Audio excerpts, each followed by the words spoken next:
God promoted Nehemiah not only for a purpose. When God promoted Nehemiah, He enjoyed also income. Ang Diyos mo-promote din natin. O ang promotion sa Diyos, mag-apil na sa akin.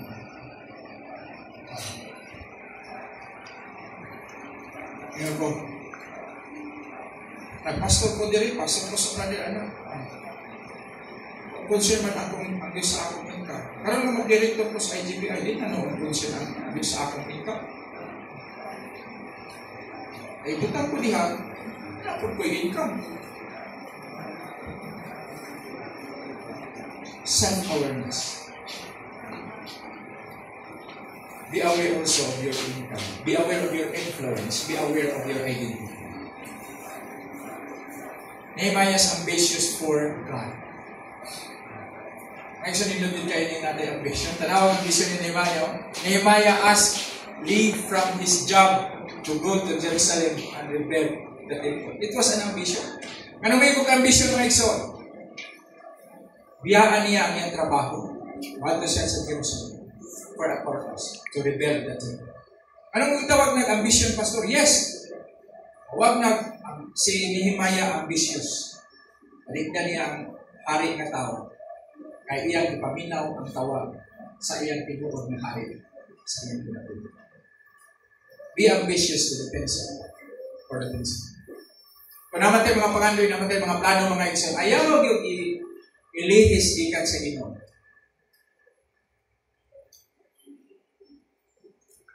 Yeah, he also asked for letters from the king to speed him to his way and give his protections.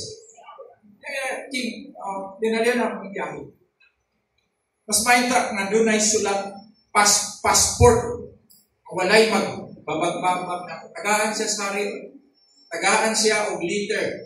Nga walay mga governors, walay government authorities diha. Nga muharang niya na hayo siya passport sa iyang hari. He also asked for use of the king's materials as well.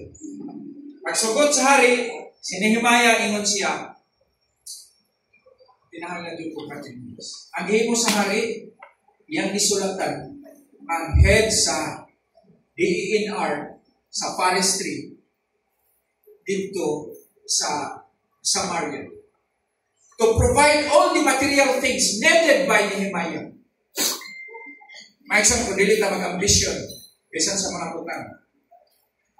Ang ganan ko ni Pastor Batabat, is very ambitious. Dapat ko naman. Kaya mas pasok ka nila. Dapat ko naman.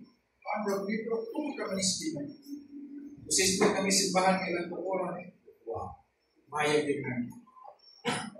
Sa una mga iksor, pagtukod kong simbahan, di ko kahon na millions. Thousands na ginagawa. Pero, yan po mga iksor. Mga iksor akong sulayan kaya ang plano ng lihatag. Skeleton pa lang mga isa, kanang structural pa lang.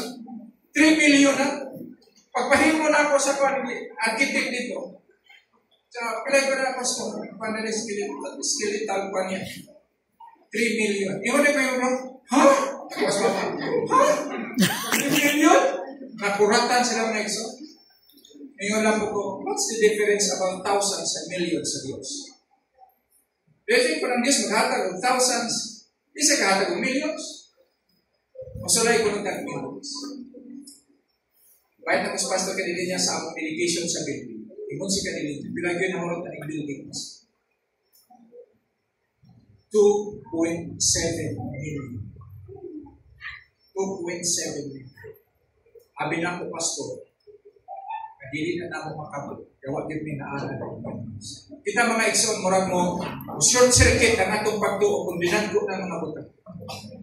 Pero, kung ambitious na sa mga butang ngayon sa Diyos, thousands and millions, walay diferensya sa Diyos. Aim high and hit the mark. Diba? Kahit nga itong mga ambition sa high, diba mga butang ngayon sa Diyos? Mga ambition po sa mga butang ngayon sa Diyos. Manay akong i-challenge sa mga estudyante. sa akong subject nga church planting and growth. Kung giingnan sila. Atong mga